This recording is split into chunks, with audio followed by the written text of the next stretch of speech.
Bienvenido a la primera unidad de tu libro Hacia un desarrollo sustentable. Veremos el tema de biodiversidad. ¿Qué aprenderemos en este video? Valoraremos la importancia de los recursos naturales en el ámbito natural y social. También definiremos cursos de acción sobre su uso y explotación racional en la vida cotidiana. Además, reconoceremos los elementos más importantes de la biodiversidad y las especies. ¿A qué denominamos biodiversidad? Es la variedad de la vida que se expresa en tres niveles: genéticamente, en especies y en ecosistemas. La importancia de la biodiversidad genética radica en la posibilidad de adaptación al medio y los cambios de éste. De hecho, un ecosistema es el resultado de adaptaciones de los organismos que históricamente han habitado un área. De ahí suele decirse que la historia de una región está escrita tanto en los genes de su flora y fauna como en las formas que interactúan entre ellas y con el medio.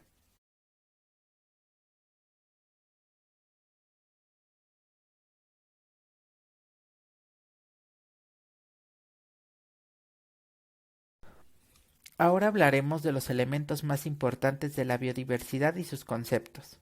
¿Qué entendemos por genotipo? Bueno, se refiere a la información genética que posee un organismo en particular en forma de ADN. Se usa para determinar qué variaciones específicas existen entre cada individuo, y lo podemos diferenciar del fenotipo.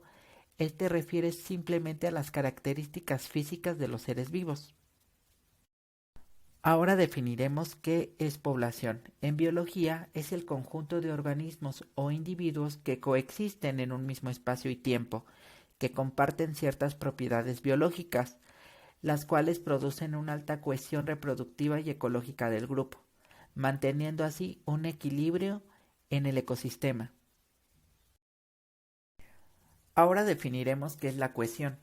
Existen dos tipos de cohesión: la reproductiva, que es la que implica el intercambio de material genético entre los individuos u organismos que habitan una misma área, y la cohesión ecológica, que se refiere a los requerimientos similares para la supervivencia y la reproducción, en donde se ocupa un espacio generalmente heterogéneo en cuanto a su disponibilidad de recursos.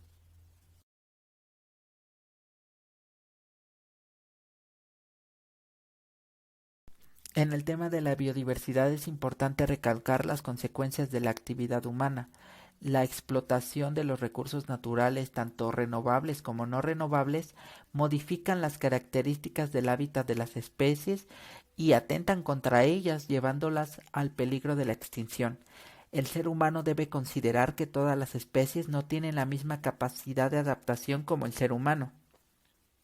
Ante ello se deben aplicar políticas públicas que ayuden a mejorar el hábitat de las especies en peligro de extinción.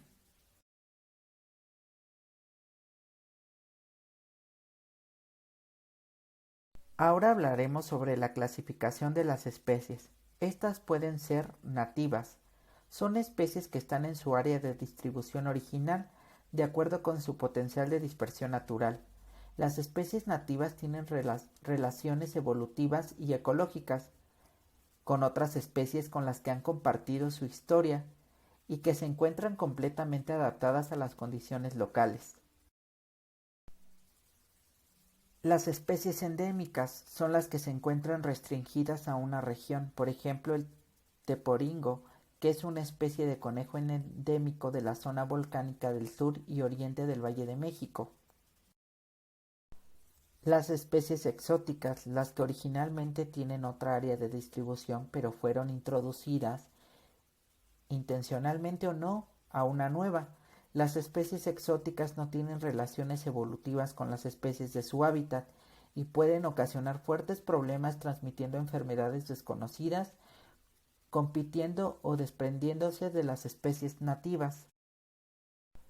Y por último, las especies invasoras son aquellas especies nativas o exóticas que por las nuevas condiciones ambientales aumentan su población y distribución geográfica.